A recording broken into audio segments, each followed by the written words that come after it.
I've always enjoyed reading black superhero stories. There's usually a disconnect between the character development and the black experience because people forget that the black experience isn't really linear and we're all unique.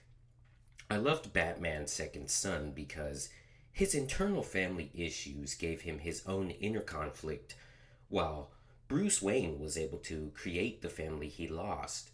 Tim Fox, son of Lucius Fox, was struggling to remain among his own family. And then there's the wonderful story of Icon versus Hardware, the newly emerging Miles Morales, and the black community's truly beloved Static Shock, who was probably the most relatable, accurate representation of a street kid who was raised right and loved everyone but was put into a box because of the bad influences around him. And here we have Sam Wilson, who was formerly Falcon, taking up the mantle of Captain America. And then I bristled as my fellow comic book readers who hate Marvel's incessant passing of superhero mantles to random children and diverse friends. And I agreed because although I thought this was pretty cool, it seemed unnecessary. But then I thought to myself, what does it mean to be Captain America? So we go back to the origins of Steve Rogers, which we know, but then I took it a step further from a writing standpoint. Captain America was created to galvanize and capture the spirit of America during a time where a different country across the sea was taking over the world and using evil to shape it in their own image. Even though Red Skull is not real, he was a tool for propaganda, sort of like what was going on around before the United States got involved in World War II after the sinking of the Lusitania.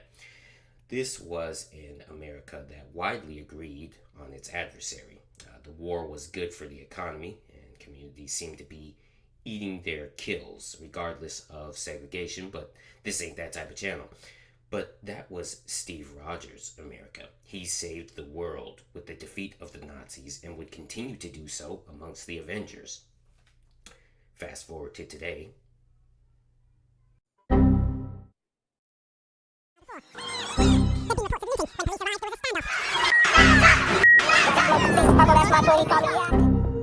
So you have a country where every issue is pretty much split down the middle. And enter Sam Wilson. Let me ask you a question. Why or why not is Sam Wilson Captain America? No doubt you've heard different answers from comic book aficionados of different ages. And it's rather fitting that in a country full of divisive issues, the mantle of Captain America is divisive too. So Sam Wilson's Captain America needs villains who are interesting in that they're all homegrown. They don't need to be neo-Nazis, however. I think that's where maybe Wonder Woman and Supergirl get it wrong with political issue adversaries. But the backdrop of every story should include that many people don't accept Sam Wilson as Captain America, and they have a right not to, as this is what it means actually to be an American in this day and age. So, what is the ceiling for this character?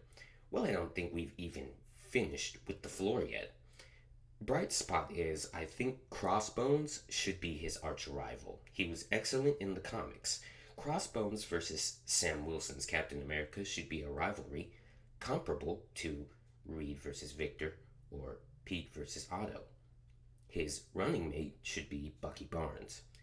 It's nice to see him with Steve Rogers. There's just this feeling when you see these two together that hasn't been tapped into that someone is definitely about to get pummeled. I think his adversaries should also be more grounded. One of the things that made Batman Beyond worth reading is that you understand the concept of Batman, but you're getting something completely different. Terry McGinnis is not Bruce Wayne. He's got a love interest that he continues to let down. He has a new one in Neo Year comics, but it could work. But Terry is not rich, and he has a completely different set of villains, totally disconnected from Batman's villains. And you're not going to get Scarecrow's grandson, but you do get Joker wannabes. I would put him against like a high tech group of stockbrokers that have connections in the US Federal Reserve that control prices and are directly responsible for inflation, and they're similar to Batman's Court of Owls. I would put him against a college football coach injecting his players with a mid grade super soldier serum. Have Crossbones acquire new armor with adamantium. Do things that take you out of the Marvel Universe perspective and into the story of Sam Wilson specifically. That's what Sam Wilson needs. Allow him to build on what he is. I want to conclude and shortly address the movie coming soon. Anything can happen. People could love it and people could easily despise it, right? We heard a lot about the reshoots that this movie went through, the very low testing scores. We know that a lot of times where Rotten Tomatoes will rate a movie low, the audience may zag where they zig. Maybe it'll get a 70 from the audience and Rotten Tomatoes may give it a 40.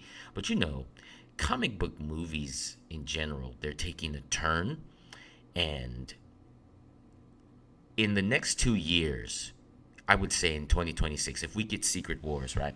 If we get Secret Wars and it doesn't do anywhere near as well as Avengers Endgame or Infinity Wars, because that movie is going to be heavily scrutinized, whereas Infinity War and Endgame, they were something new and people were just glad to be there.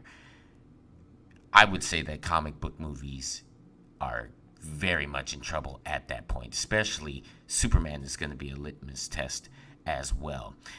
But what do you guys think? You let me know in the comment section below.